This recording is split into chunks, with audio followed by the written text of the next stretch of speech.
Yes. Hello, friends. Electrochemistry. Initial few lectures were related to electrolysis. Okay. And under that, examples, Faraday's laws. And after that, we have been considering galvanic cells, details of galvanic cells. Today, under that galvanic cells, we are going to focus on electrode potential. Means actually the other term electrode potential means half cell potential.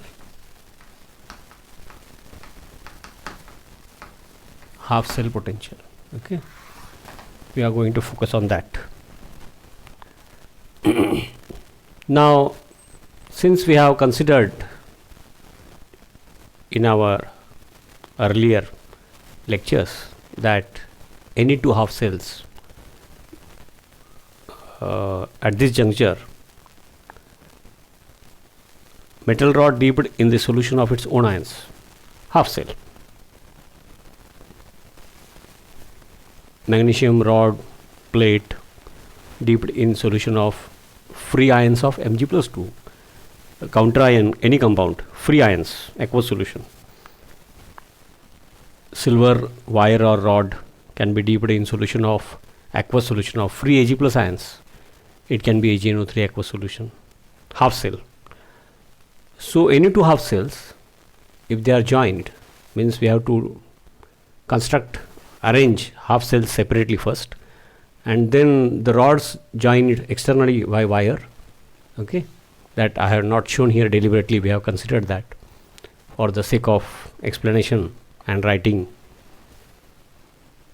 Any two half cells, in short we can write it, any two half cells when they are joined externally by wire, galvanometer, and internally by salt bridge, just representative salt bridge I will draw here, internally by salt bridge, it makes a cell. And zinc half cell and copper half cell. Standard conditions initially or for study mostly, I can say standard conditions are there. Means 1 molar concentration, actually unit activity is used. This we can consider later on. 1 molar concentration of aqueous solution, copper sulfate, zinc sulfate, silver nitrate, magnesium sulfate. Okay, 1 molar 298 Kelvin temperature. If gas is involved, we are going to consider that type of example, 1 atmosphere pressure of the gas. And the electrodes or rod which are used, zinc rod, copper rod, magnesium rod, in some cases silver rod or wire, pure. Standard conditions. Under standard conditions, it can be any other conditions, but while studying, comparing, we have decided to fix this to standard conditions. Okay, and as we know, since we have considered this in our previous lectures, any two half cells when we join, it makes a cell and flow of electrons take place, means electricity, we get electricity, flow of electrons. Now in this case, flow of electrons from zinc rod to electrode, means from zinc half cell to copper half cell, direction of flow of electrons. Conventional flow of current is shown in opposite direction. Okay, therefore this one is anode, negative electrode, this one is this half cell, this electrode is cathode, positive electrode. If the same zinc half cell, 1 molar concentration zinc sulfate, 298 Kelvin temperature. Okay, when it is instead of copper half cell, when it is coupled with magnesium half cell, standard conditions, all other factors same. The flow of electrons is from magnesium when joined externally by wire and internally by salt bridge, representative salt bridge. Okay, the magnesium half cell, it works as anode, and zinc half cell works as cathode. Flow of electrons is from magnesium to zinc. Flow of electrons is from magnesium rod to zinc. So zinc half cell, when coupled with copper half cell, oxidation of zinc atom to Zn+2 takes place. Of course, reduction here. Okay, and when the same zinc half cell, if it is coupled with magnesium half cell, reduction of Zn+2 takes place actually. In a reverse manner, we can say that why zinc half cell works as anode here means when zinc half cell coupled with copper half cell, flow of electrons take place. When zinc half cell is coupled with magnesium half cell, flow of electrons take place. But the flow of electrons from zinc rod to copper rod in this case, okay, and flow of electrons from magnesium rod to zinc in that case means when coupled with copper half cell, zinc atoms get oxidized overall when coupled, and when coupled, zinc cations get reduced, opposite. Now, simplest chemical explanation on the basis of redox, that is important, but we are going in more details. Simplest chemical, why this happens, why this opposite act of zinc half cell when the other half cell is changed, that depends on the redox reaction corresponding to this. This redox reaction is the spontaneous redox reaction. Spontaneous redox reaction. And this we have checked by directly immersing zinc rod in copper sulfate. Previous lecture. This is spontaneous. The opposite is not spontaneous. So, if this is spontaneous redox reaction, here the chemical reaction, oxidation, reduction, donation of electron will match with the spontaneous, not only spontaneous redox type of chemical reaction. Okay, and why electrons flow from magnesium half cell to zinc half cell, reduction of zinc ions in the solution, opposite to what? Because magnesium in contact with Zn+2, this is the spontaneous redox reaction here. Spontaneous redox, and not this. That we can check again. Magnesium rod dipped in zinc sulfate, reaction will take place, but opposite will not happen. So this much actually we know, and we have started that what we are going to study little bit in more details, electrode potential or half cell potential. So on the basis of redox reaction, okay, we have explained, but how this happens when this is arranged. So when zinc half cell and copper half cell, this much we have considered directly. Zinc rod becomes electron rich because zinc gets oxidized, zinc atoms get dissolved, and at that moment electron rich zinc rod and zinc cations, since they enter here, this becomes positively charged. Exactly opposite happens here. Copper ions in the solution accept electrons. At that moment it will accept electrons from copper atoms, and ultimately these extra electrons will flow and compensate, and therefore flow of electrons from the external circuit. And to maintain electrical neutrality, simultaneously flow of ions through salt bridge. हे आपण बघितलं आहे. तसंच तिकडे सांगता येईल. Okay, समजून घ्यायचं.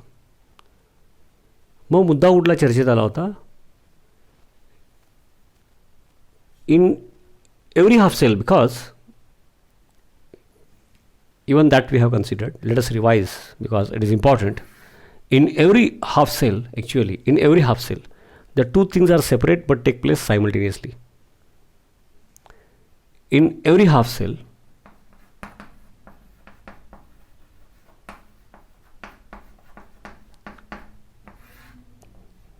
what we have seen in every half cell, electrical double layer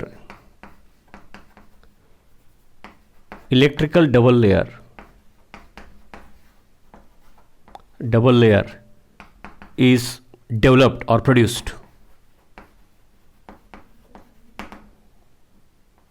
त्यालाच आपण काय म्हणालो होतो, electrical double layer. Means in every half cell electrode potential, half सेलमध्ये जो इलेक्ट्रिकल डबल लेअर तयार होतो, म्हणजे तो इलेक्ट्रॉन रिच आणि इलेक्ट्रॉन डिफिशियंट, म्हणजे जिथं पोटेन्शियल तयार झालंच ना, डिफरन्स, म्हणून तो, आणि at the surface of the electrode it takes place, म्हणून इलेक्ट्रोड, मग त्याला हाफ सेल पोटेन्शियल पण म्हटलं आहे. Electrode potential because it takes place in half cell potential. Electrode potential is developed, is produced.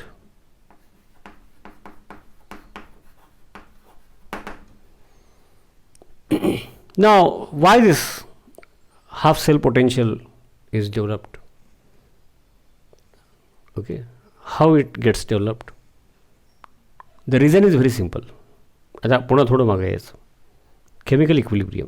मग एका वेळेला कुठला तरी एक हाफ सेल घ्या, जसं की समजा झिंक हाफ सेल घेतला, नाही का, समजा कुठलाही एक घेता येईल तर मग झिंक घेतला. Zinc rod dipped in solution of aqueous solution of zinc sulphate for example, means solution, aqueous solution which gives free zinc ions. Aqueous बारीक लिहिलं आहे बघा. So when zinc atoms are in contact with zinc cations, बघा हे थोडं मागं आपण सांगितलं होतं, this equilibrium is developed.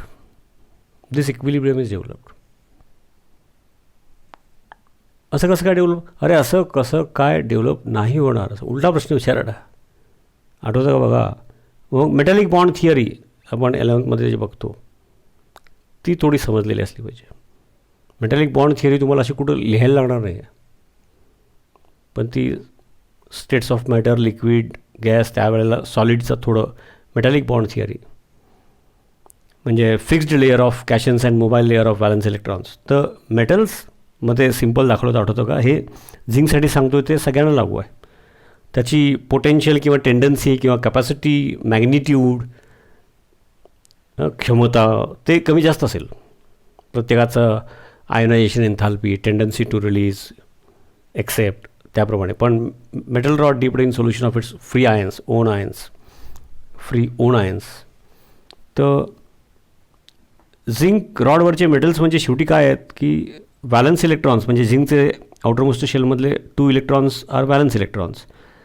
Chemical रिॲक्शनच्या वेळेला ते भाग घेतात ना, म्हणून मग ते रिप्रेझेंटेटिव्ह 2 काढले असं. बाकीचे इलेक्ट्रॉन्स आहेतच.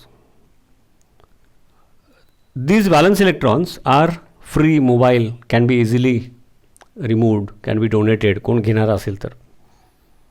आणि याच्या कॉन्टॅक्टमध्ये +2वाला झिंकचाच कॅशन आला. +2 म्हणजे अट्रॅक्शन किती जास्त आहे, +2 चार्ज आहे, इलेक्ट्रॉन डेफिशियंट. आणि त्यामुळं ॲटम्स, रॉडमधला एक ॲटम घेतला आपण रिप्रेझेंटेटिव्ह, आणि त्याच्या बाजूला सोल्युशनमधला एक कॅशन घेतला, ॲक्वस सोल्युशन. तर this cation has capacity to attract this 2 electrons. मग एका मोमेंटला हे इलेक्ट्रॉन जर याच्याकडे गेले तर हा ॲटम होणार त्या मोमेंटला, नाही का, फ्री इलेक्ट्रॉन्स तिकडे आले आणि हा कॅशन झाला. फार सिम्पल आहे एवढं. मग मेटल, IE या गोष्टी क्लिअर असतील तर हे समजणे आणि पटणे म्हणाला की अरे हां असं शक्य आहे. It is not difficult. तर हे इक्विलिब्रियम म्हणजेच झिंक ॲटम्स एका मोमेंटला सोल्युशनमधलं झिंक कॅशन ॲटममध्ये कन्वर्ट झाला, म्हणजेच त्या मोमेंटला ॲटम ऑन द रॉड कॅशनमध्ये कन्वर्ट झाला. हे कॉपर हाफ सेलमध्ये, मॅग्नेशियम हाफ सेलमध्ये, सिल्वर हाफ सेलमध्ये सगळीकडे चालू आहे. पहिली ही गोष्ट. म्हणजेच काय बरं, एक्झाम्पल एक घेतलं झिंकचं, त्याप्रमाणे it is applicable to all half cells. There is an equilibrium, नाही का, हा सॉलिडवाला, there is an equilibrium in that half cell. त्या हाफ सेलमध्ये असा इक्विलिब्रियम आहे. ओके, असा इक्विलिब्रियम आहे याचा अर्थ काय होतो, तसं इथंही तो इक्विलिब्रियम आहे. आता स्पॉन्टेनियस रेडॉक्स ही रिॲक्शन आहे, त्यामुळं इथं इक्विलिब्रियम इकडे आलेला आहे, तर आता बघणारच आहे आपण. या केसमध्ये हा इक्विलिब्रियम जॉईन केल्यानंतर बेसिकली इक्विलिब्रियम आहे. आता इक्विलिब्रियम आहे म्हटल्यानंतर त्याचा काहीतरी इक्विलिब्रियम कॉन्स्टंट असतो. आता ही समजून घ्यायची गोष्ट आहे.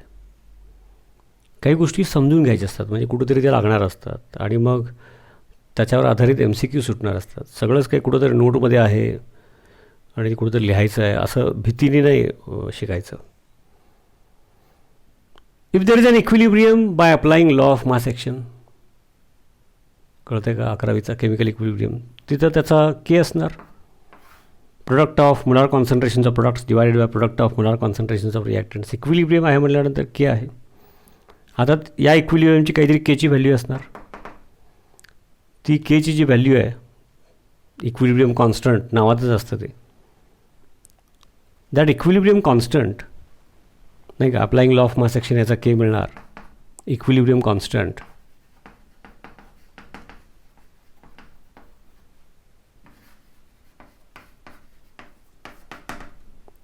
It is constant as long as temperature is constant.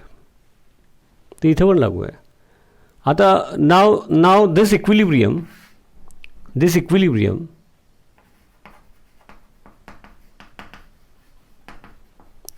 Constant remains constant as long as temperature is constant. Temperature बदललं तर इक्विलिब्रियम कॉन्स्टंटच बदलतो. इक्विलिब्रियम शिफ्ट होणारच, पण इक्विलिब्रियम कॉन्स्टंटची व्हॅल्यू त्या टेम्परेचरला फिक्स असते.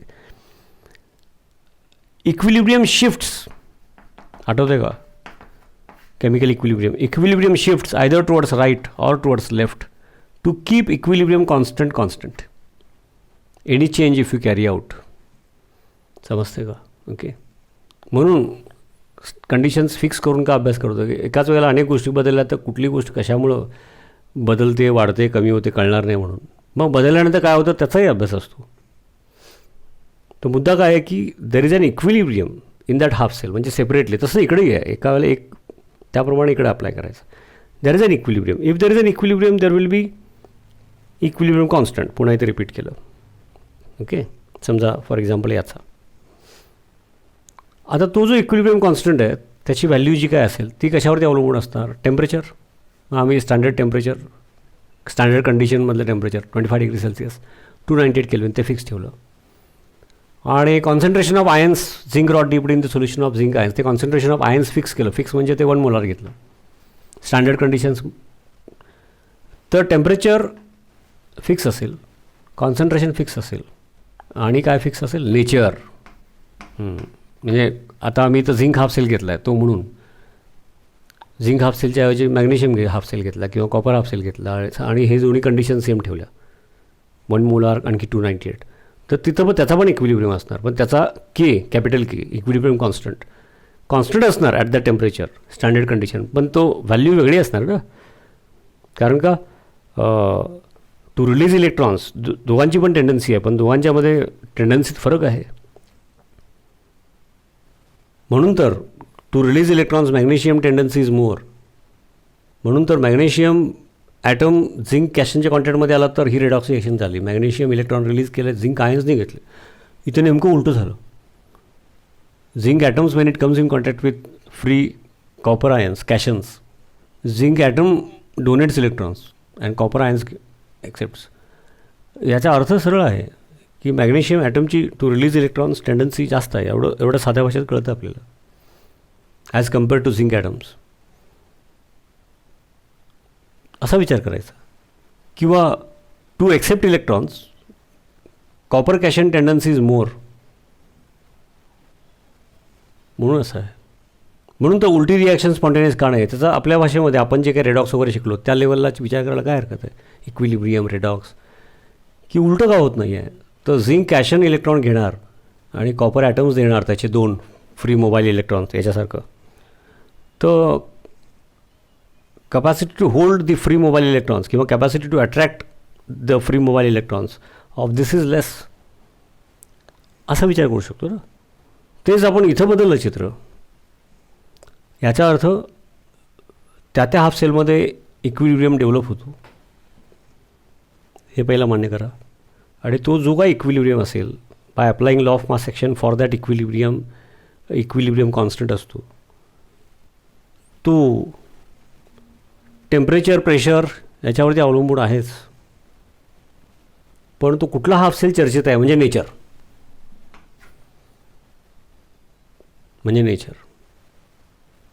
म्हणजे झिंक हाफ सेल फिक्स झाला म्हणजे नेचर फिक्स झाला. म्हणजे zinc half cell and standard conditions असं असेल तर त्या कंडिशनमध्ये त्या हाफ सेलला म्हणजे nature fix, temperature, concentration fix असं असेल तर त्याचा इक्विलिब्रियम कुठे येणार, म्हणजेच what will be the value of equilibrium constant K, नाही का, तिथं परत रिपीट केलं आहे. That value will be fix. हे कळतं आहे का? ओके.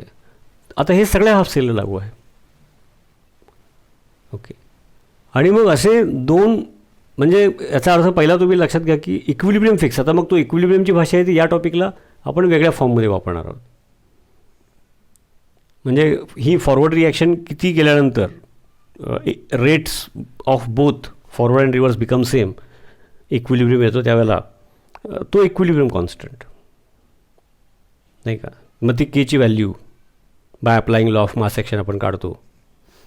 मग ॲसिडसाठी ते के ए म्हटलं, बेससाठी के बी म्हणतो, वॉटरसाठी के डब्ल्यू म्हटलेलं आहे, आठवतं का. सॉलिबिलिटी स्पॅरिंगली सॉल्युबल के एस पी म्हटलेलं आहे, म्हणजे अल्टिमेटली के कॅपिटल. ओके. तर हा इक्विलिब्रियम असतोच त्या हाफ सेलमध्ये बेसिकली. आणि असे दोन हाफ सेल ज्यांच्यामध्ये सेपरेटली दोन्ही इक्विलिब्रियम आहेत आणि त्या दोन्हीचा पण के आहे. मग एकाचा के1 असेल, दुसऱ्याचा के2 असेल, म्हणजे वेगळा असणार म्हणून एकाचा के1 असेल, दुसऱ्याचा के2, कोणीतरी छोटा कोणीतरी मोठा, नाही का. Two half cells separately. पण दोन्ही हाफ सेल जेव्हा जॉईन करतो आपण, जसं की हे इथं, तर आम्हाला आमच्या पूर्वीच्या अभ्यासावरतीच एवढं कळलेलं की this is spontaneous redox reaction. Equilibrium आहे separately, but when they are joined externally by wire and internally by salt bridge, काय झालं तर फ्लो ऑफ इलेक्ट्रॉन्स झाला. असं का झाला तर आम्ही करून बघितलं की अरे बाबा this is spontaneous redox reaction, त्याला मॅच होणार आहे फ्लो.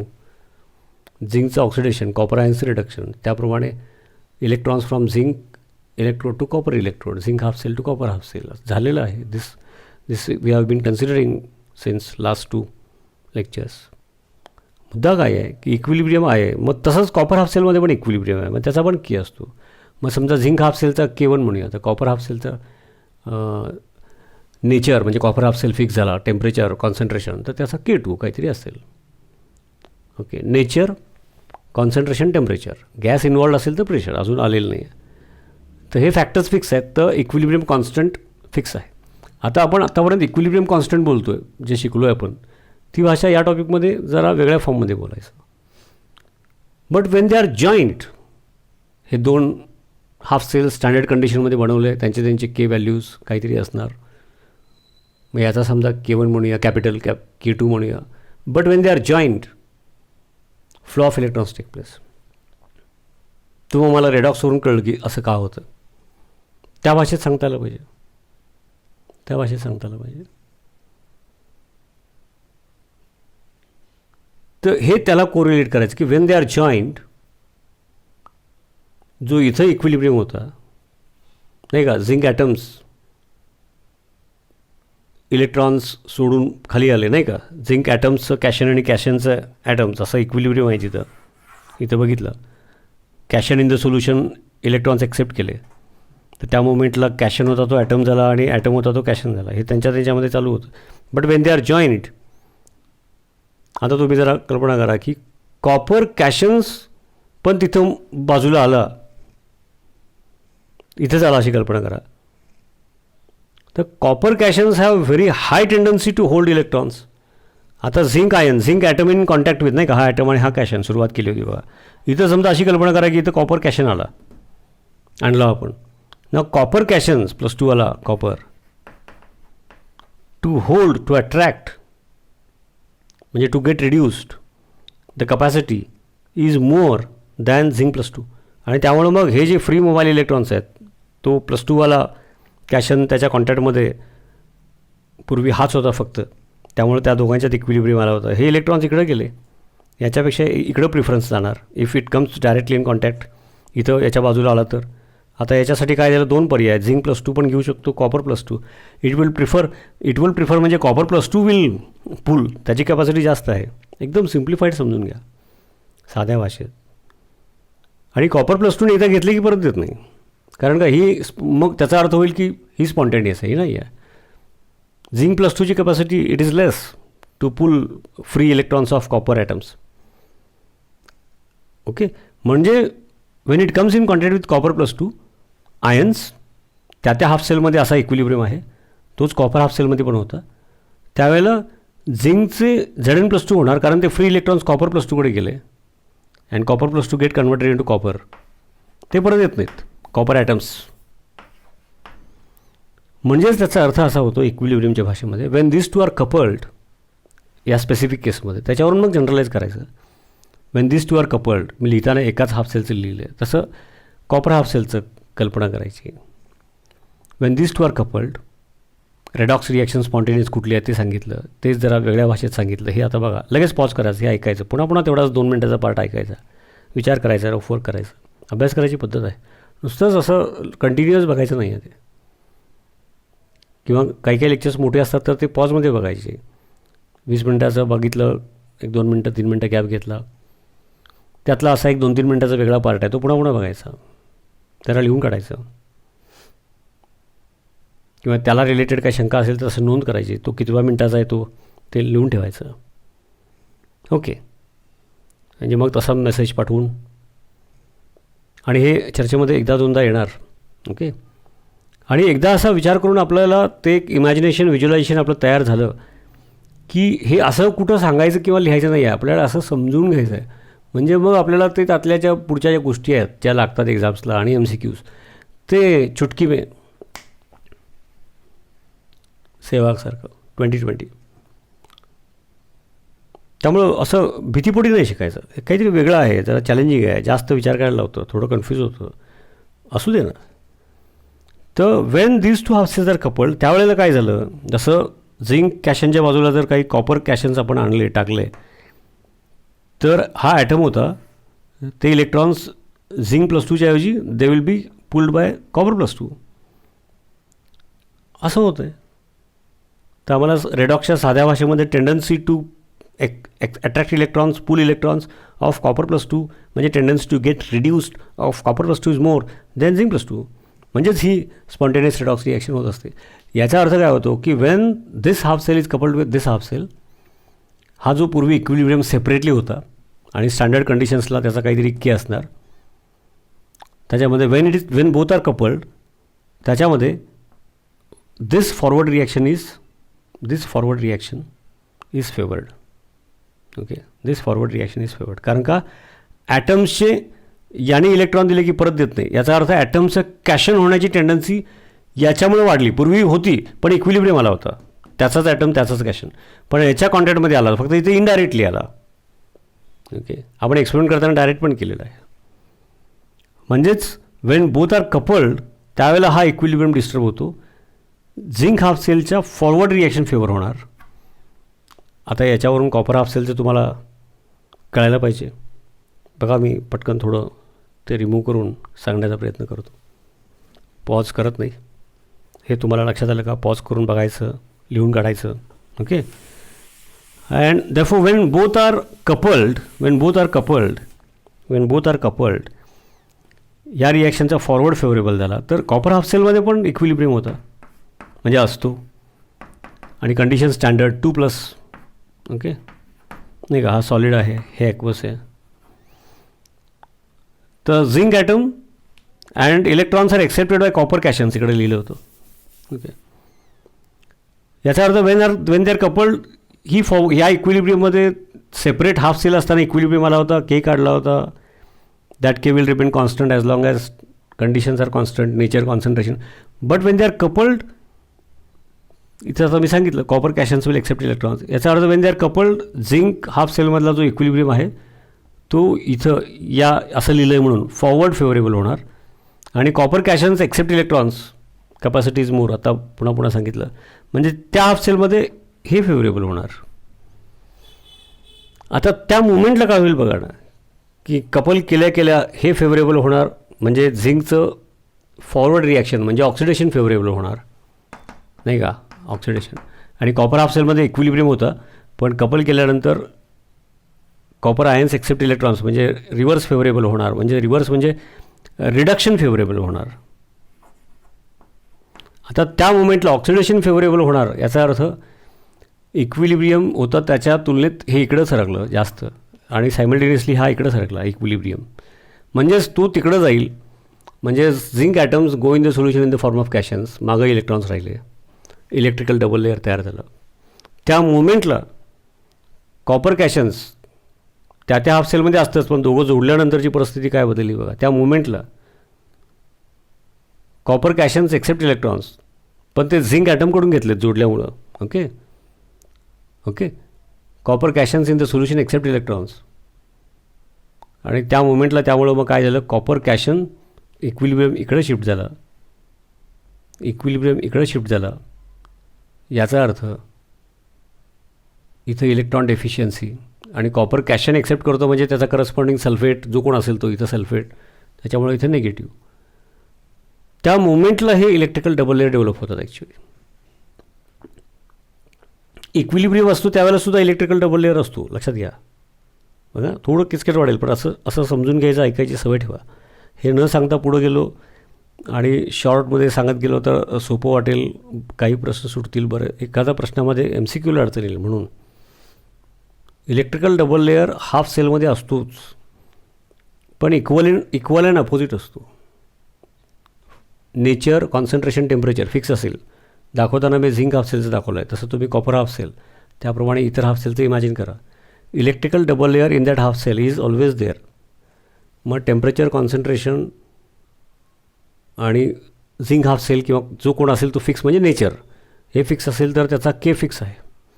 म्हणजे फॉरवर्डमुळं असा इलेक्ट्रिकल डबल लेअर होणार असेल तर रिव्हर्समुळं उलटा होणार, नाही का, तिकडे दाखवलं आहे तसा. मॅग्निट्यूड तीच, कारण नेचर, कॉन्सन्ट्रेशन, टेम्परेचर फिक्स आहे. त्यामुळं इलेक्ट्रिकल डबल लेअरची मॅग्निट्यूड, इलेक्ट्रिकल डबल लेअर दोन्हीच्या मधलं पोटेन्शियल मॅग्निट्यूड तर इक्वल आणि अपोजिट असतं इकडं. याच्यामुळं असा इलेक्ट्रिकल डबल लेअर व्हायला पाहिजे आणि याच्यामुळं तसा इलेक्ट्रिकल डबल लेअर डेव्हलप व्हायला पाहिजे. मग इक्विलिब्रियम असतो हाफ सेलमध्ये, म्हणजे ते दोन्ही पण इक्वल आणि अपोजिट, त्यामुळं अल्टिमेटली इलेक्ट्रिकल डबल लेअर नसतो हाफ सेलमध्ये, पण इलेक्ट्रिकल डबल लेअरची पोटेन्शियल असतं वेन दे आर जॉईंट. मग नसतो हे बरोबर नाही, इक्वल अँड अपोजिट असतो, प्रॅक्टिकली नसतो असं म्हणूया आपण पाहिजे. तसंच कॉपर हाफ सेलमध्ये पण. बट वेन वी जॉईन, तर ते जॉईन केल्यानंतर दोन half cell spontaneous redox reaction कुठली आहेत, त्याप्रमाणे एका हाफ सेलमधला जो इक्विलिब्रियमवाला इलेक्ट्रिकल डबल लेअर आहे दॅट इक्विलिब्रियम इज डिस्टर्ब्ड. आणि जसं की zinc half cell, copper half cell standard कंडिशनमध्ये झिंक हाफ सेलचा इक्विलिब्रियम फॉरवर्ड जाणार म्हणजे झिंक आयन्सचं कॉन्सन्ट्रेशन वाढणार आणि कॉपर हाफ सेलचा इक्विलिब्रियम रिव्हर्स जाणार, म्हणजेच ही स्पॉन्टेनियस रिडॉक्स आहे. मग हा फॉरवर्ड जातो म्हणजे झिंक कॅशनचं कॉन्सन्ट्रेशन वाढतं म्हणजे रॉड नेगेटिव्ह, इलेक्ट्रॉन रिच, आणि हा रिव्हर्स जातो, कॉपर कॅशनचं कॉन्सन्ट्रेशन कमी होतं. ओके, तो झिंककडून घेतला तरी थ्रू कॉपर ॲटम्स घेतो ना, त्यामुळं हा इलेक्ट्रॉन डेफिशियंट आणि सल्फेट शिल्लक राहतात त्याचे करस्पॉन्डिंग, हा negative. So electrical double layer is developed. आणि अशा प्रकारचे म्हणजे इथं त्या हाफ सेलमध्ये इलेक्ट्रिकल डबल लेअर असला तरी इक्वल आणि अपोजिट असतो, त्यामुळं net electrical double layer practical अँगलने आम्हाला दिसत नाही, पण तो जॉईन केल्या तयार होतो, म्हणजे त्यात ती पोटेन्शियल असतं. ओके, म्हणून शिकताना सेपरेट शिकतात. जसं की इलेक्ट्रिकल डबल लेअर असतो म्हणजे इक्वल अँड अपोजिट असतो, अशा अर्थाने असतो. अजून जसं पुढे जाऊ तसं यात मग गैरसमज कसे करून घेतात, MCQs का चुकतात, पण हे बघत राहणार. तर हा मुद्दा कळतो का बघा, पुन्हा बघा. पुन्हा मला डिमांड आली तरी मग वेगळ्या स्टाईलने वेगळा एक्झाम्पल घेऊन मग एक्सप्लेन करतो. तर एक zinc half cell, copper half cell, Daniell सेलवरून इमॅजिन करू शकतो की वेन बोथ आर जॉईंट, हा जो त्याचा इक्विलिब्रियम होताच, म्हणजे इलेक्ट्रिकल डबल लेअर दोन्ही पण इक्वल अँड अपोजिट होतेच. वेन बोथ आर जॉईंट, मग अशी जे मेटॅलिक बॉन्ड थिअरी मी सांगितलं, या इक्विलिब्रियमचा फॉरवर्ड फेवरेबल होणार आणि या इक्विलिब्रियमचा रिव्हर्स फेवरेबल होणार. मग हा फॉरवर्ड फेवरेबल होणार म्हणजे या नेचरचा इलेक्ट्रिकल डबल लेअर डेव्हलप होणार आणि इथं रिव्हर्स फेवरेबल होणार म्हणजे या नेचरचा इलेक्ट्रिकल डबल लेअर होणार. तेव्हाच तर ही स्पॉन्टेनियस रेडॉक्स होऊ शकते. म्हणजेच मुद्दा लक्षात आला का, इलेक्ट्रिकल डबल लेअर नाही का, हा रॉड निगेटिव्ह आणि सोल्युशन पॉझिटिव्ह म्हणजे इलेक्ट्रिकल डबल लेअर नाही का, इकडे लिहितो सोयीसाठी.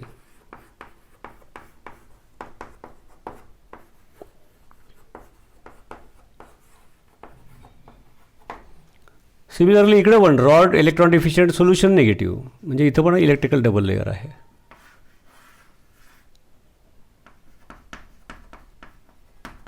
इलेक्ट्रिकल डबल लेअर बारीक लिहितो, इलेक्ट्रिकल डबल लेअर.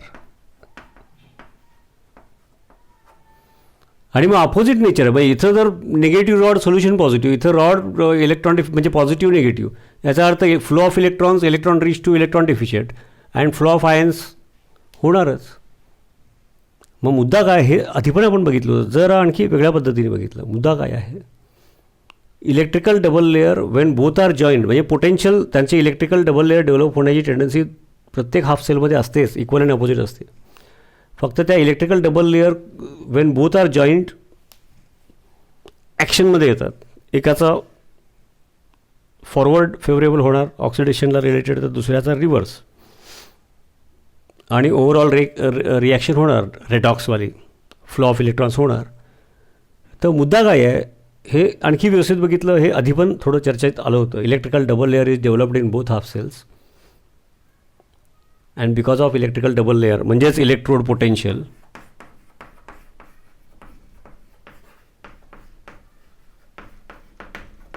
म्हणजेच half cell potential is developed in both half cells and because of okay. मग त्या हाफ सेलमध्ये इलेक्ट्रिकल डबल लेअरची मॅग्निट्यूड पोटेन्शियल काय असेल तो नेचर कॉन्सन्ट्रेशन टेम्परेचर. बरं, हे दोन्ही फिक्स असलं तरी नेचर वेगळे वेगळे आहेत.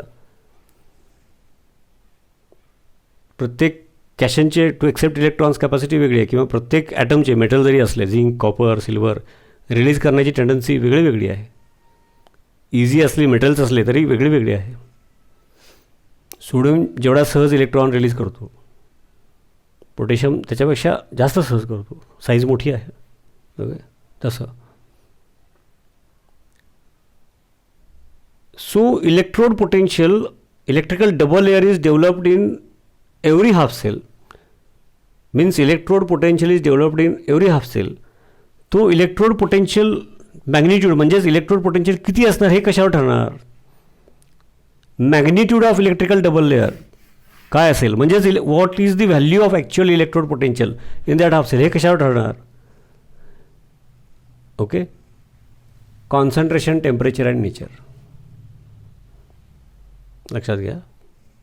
कॉन्सन्ट्रेशन टेम्परेचर अँड नेचर म्हणजे तो कुठला हाफ सेल चर्चेत घेतला आहे तो म्हणजे नेचर. म्हणजे समजा फॉर एक्झाम्पल तुम्ही मॅग्नेशियम हाफ सेल घेतला तर नेचर फिक्स आहे.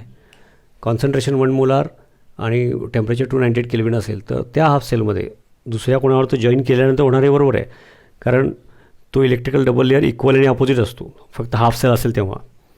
तर त्याची मॅग्निट्यूड किती आहे म्हणजे वेन कपल्ड विथ झिंक त्याने ॲनोड म्हणून काम केलेलं आहे नाही का. पण त्याची मॅग्निट्यूड किती आहे म्हणून बघा रिप्रेझेंटेशन करताना सुद्धा झिंकला मी 4 रिप्रेझेंटेटिव्ह 4 भले तो ॲनोड म्हणून काम करू दे, इकडं -4 इकडे +4, भले तो कॅथोड म्हणून काम करू दे, रॉडवर +4 सोल्युशनमध्ये -4 रिप्रेझेंटेटिव्ह. कॉपर हाफ सेलला इथं कॅथोड म्हणून काम केलं आहे म्हणजे 3 दिलेले आहेत +3 रॉडवरती. जेव्हा कॉपर ॲनोड म्हणून काम करेल सिल्वर हाफ सेलबरोबर त्यावेळेला कॉपर हाफ सेल ॲनोड म्हणून काम केलं तर जर कॉन्सन्ट्रेशन टेम्परेचर नेचर हे 3 फॅक्टर्स फिक्स असतील तर magnitude of electrical double layer म्हणजे ॲक्च्युअल इलेक्ट्रोड पोटेन्शियल त्याची व्हॅल्यू फिक्स असणार, नेचर उलटा असणार एवढाच फक्त. कारण का electrode potential of that half cell म्हणजेच magnitude of electrical double layer half cell potential हे नेचर कॉन्सन्ट्रेशन टेम्परेचर हे फिक्स असेल तर फिक्स असतात. हे पहिला समजून घ्या. आणि मग त्या हाफ सेलमध्ये जो इलेक्ट्रिकल डबल लेअर डेव्हलप होतात when 2 half cells are joint त्याच्या रेडॉक्स रिॲक्शनवरून म्हणजे आता जो अभ्यास केला त्यात एकामध्ये या नेचरचा इलेक्ट्रिकल डबल लेअर डेव्हलप होत होतो, त्याच्यामध्ये दुसऱ्यामध्ये दुसरा. Difference in the electrical double layers magnitude म्हणजे हा किती इलेक्ट्रॉन रिच आहे तो त्या हाफ सेलवरती अवलंबून आहे. Temperature, concentration, nature. आणि याला जॉईन केल्यानंतर हा इलेक्ट्रॉन डेफिशियंट होणार आहे. तर तो किती इलेक्ट्रॉन डेफिशियंट होणार आहे म्हणजे त्याचं इलेक्ट्रिकल डबल लेअरची मॅग्निट्यूड, तो हे जर फिक्स असेल, कॉन्सन्ट्रेशन, टेम्परेचर आणि नेचर फिक्स आहे कॉपर हाफ सेल, तर त्या हाफ सेलवरती ठरलेला आहे magnitude of electrical double layer. Okay. आणि त्यांच्यामधला जो फरक आहे म्हणजे हा किती इलेक्ट्रॉन रिच आहे, हा किती इलेक्ट्रॉन डेफिशियंट आहे, तो डिफरन्स आणखी एका लेक्चरमध्ये हे व्यवस्थित सांगतो. फार इंटरेस्टिंग आहे. MCQसाठी अशी चर्चा करणं फार गरजेचं आहे. बोर्डला वगैरे किंवा जुन्या जेव्हा केमिस्ट्री थोडा कमी होता म्हणजे फिजिक्स मॅथ जास्त होता तेव्हा ठीक आहे, मला सवय आहे, मी एक्सप्लेन करत होतो, तरी पण गरज नसायची म्हणजे. आणि जसं MCQs घेऊन न्यूमेरिकल सोडवू तसं हे पुन्हा आणखी क्लिअर व्हायला लागतं, हे तुम्ही समजून घ्या. आत्ता एखादा पॉईंट इकडे तिकडे झाला तरी, आणि मग फार इंटरेस्टिंग क्वेश्चन येतात आणि मग ते त्यावेळेला फटाफटा शंका आली, कळलं नाही तरी टीचरने फास्ट एक्सप्लेन केलं की तुम्हाला पटकन क्लिक व्हायला लागतं. तर म्हणून हे पहिलं कळलं पाहिजे. त्याच्या आधी हे या भाषेत बोललो. नंतर अशा प्रकारचं इक्विलिब्रियम आणि त्याची की दोन्ही हाफ सेलमध्ये असतात. But when they are joint, त्या रेडॉक्स रिॲक्शनवरून ठरतं की एका हाफ सेलमध्ये फॉरवर्ड फेवरेबल होणार तर दुसरीकडे रिव्हर्स. आणि मग त्यावेळेला ॲक्च्युअल इलेक्ट्रिकल डबल लेअर ॲक्शनमध्ये येणार. मग त्याची मॅग्निट्यूड काय, तर नेचर, कॉन्सन्ट्रेशन अँड टेम्परेचर हे जर फिक्स असेल तर त्या हाफ सेलमधला magnitude of electrical double layer म्हणजेच electrode potential value, half cell potential value ही फिक्स असते. ओके, फिक्स असते. फक्त ती एनोड म्हणून काम करणार का कॅथोड म्हणून काम करणार, फ्लो ऑफ इलेक्ट्रॉन्स असा होणार का असा होणार, ते दुसऱ्या हाफ सेलच्या इलेक्ट्रोड पोटेन्शियल व्हॅल्यूवरती अवलंबून आहे. पण त्याची व्हॅल्यू आहे ती टेम्परेचर, कॉन्सन्ट्रेशन आणि नेचर फिक्स असेल तर ती पण फिक्स आहे. मग त्या दोन्हीमध्ये फरक असतो ना. कुणाचं तरी टेंडन्सी टू रिलीज जास्त असणार आहे इलेक्ट्रॉन्स, मग त्याचं ऑक्सिडेशन होणार, दुसऱ्याचं रिडक्शन होणार. सिम्पल आहे. म्हणून हे एक्झाम्पल घेतलं झिंक कॉमन ठेवून. मागच्या वेळेला आपण झिंक कॉपर आणि कॉपर सिल्वर असं घेतलं होतं, मग ते बघायचं. तर हाफ सेल पोटेन्शियल हे जरा गांभीर्याने घ्यायची गोष्ट आहे. नाही तर गरजेपुरतं सांगितलं तरी तुम्हाला कळणार नाही त्यात काय सांगायचं राहिलेलं आहे आणि तुम्हाला कन्फ्युजन पण होणार नाही. असं नाही पाहिजे. आपण केची भाषा बोलत होतो, आता त्याच्यावरून, कारण हाफ सेल सेपरेट असतो तेव्हा इक्विलिब्रियम असतो, तिथं हा इलेक्ट्रिकल डबल लेअर नसतो का, तर असतो पण इक्वल आणि अपोजिट असतो, हे आणि हे. But when two are joint, मग त्यातलं एकाचा फॉरवर्ड फेवरेबल होतो, दुसऱ्याचा रिव्हर्स फेवरेबल. मग त्यावेळेला इलेक्ट्रिकल डबल लेअरचं मॅग्निट्यूड दोन्ही हाफ सेलमधले, मग त्याचं महत्त्व त्यावेळेला येतं. And difference in the electrode potentials of the two half cells. कारण या सेलचा आपण पोटेन्शियोमेट्री मेथड 1-2 लेक्चरमध्ये आता बघणार आहोत की सेलचं EMF किती, जसं की डॅनियलचं 1.1 आहे. ओके, काही गरजेपुरते सेल्स आहेत त्याचे लक्षात राहतात. ओके, किंवा आपले ड्राय सेल वगैरे ते पण आपल्याला सिलेबसमध्ये आहे, त्याचं 1.5. ओके, म्हणजे काय आहे ते, तर ते कसं मेजर करायचं तो एक मुद्दा आहेच, सेलचं EMF. पण तो सेलचा जो त्याचा 1.1 वोल्ट आहे याचं स्टँडर्ड कंडिशनमध्ये, किंवा कोणाचं 1.5 आहे, कोणाचं 2 आहे, कोणाचं असं त्याच्या आसपास आपण जे चर्चेत ते जे काय आहे ते का आहे, तर difference in the electrode potentials of the two half cells. Two half cells म्हणजे त्यावेळेला among the two, one will act as anode, other will act as cathode. तो डिफरन्स 1.5 एवढा EMFला रिलेटेड इलेक्ट्रिसिटी डेव्हलप करतो, हा त्याचा अर्थ आहे.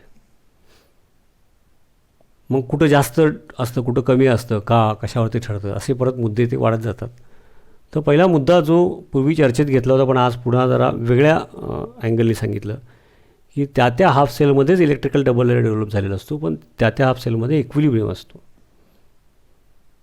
Okay, but when it is coupled with any other half cell, तर मग एका हाफ सेलमध्ये फॉरवर्ड फेवरेबल होणार, दुसऱ्या हाफ सेलमध्ये रिव्हर्स फेवरेबल होणार, आणि ती स्पॉन्टेनियस रेडॉक्स रिॲक्शन झाल्यामुळं फ्लो ऑफ इलेक्ट्रॉन्स होणार.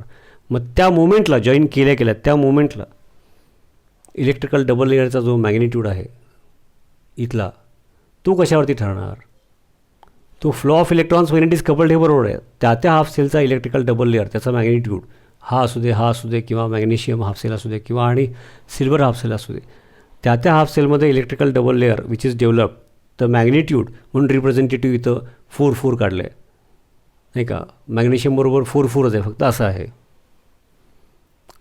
मॅग्नेशियमचं 5 काढलेलं आहे. सोडियम हाफ सेल बरोबर मॅग्नेशियम हाफ सेल किंवा ॲल्युमिनियम हाफ सेल बरोबर मॅग्नेशियम हाफ सेल, तेव्हा पण any 2 half cells when be join it makes a cell, join externally by wire and internally by salt bridge. पण त्यावेळेला मॅग्नेशियमच्या half सेलमध्ये magnitude तेवढीच आहे, फक्त नेचर उलटं होणार. तर तो magnitude of electrical double layer पुन्हा सांगतो, जो काय डेव्हलप होणार त्या हाफ सेलमध्ये, तो concentration, temperature, nature, pressure of the gas, ज्या हाफ सेलमध्ये गॅस इन्व्हॉल्व असेल तिथं, त्याच्यावरती फिक्स आहे. मग अशा 2 हाफ सेल ज्याचं कॉन्सन्ट्रेशन, टेम्परेचर आणि नेचर फिक्स आहे, तर दोन्हीकडचे इलेक्ट्रिकल डबल लेअर फिक्स आहेत. किती आहेत माहीत नाही, पण फिक्स आहे एवढं तरी कळलं. याचा अर्थ डिफरन्स फिक्स आहे. आता मी सांगितलं ना की इथं जर दोन्हीकडे कॉन्सन्ट्रेशन 1 मोलार आहे, टेम्परेचर 298 केल्विन आहे आणि नेचर इकडं झिंक हाफ सेल, इकडे कॉपर हाफ सेल, म्हणजे याचा इलेक्ट्रिकल डबल लेअरचा मॅग्निट्यूड फिक्स झाला, याचा पण इलेक्ट्रिकल डबल लेअरचा मॅग्निट्यूड फिक्स झाला. ओके, याचा अर्थ difference in the magnitudes of electrical double layer इथं फिक्स झालं. मग तो डिफरन्स असेल त्याला रिलेटेड फ्लो ऑफ इलेक्ट्रॉन्स होणार, म्हणजेच EMF of this cell fix असतो. म्हणजे हे फिक्स आहे गृहीत धरून चाललं आहे, नेचर, कॉन्सन्ट्रेशन, टेम्परेचर त्या हाफ सेलमध्ये. हा मुद्दा जरा लक्षात घ्या.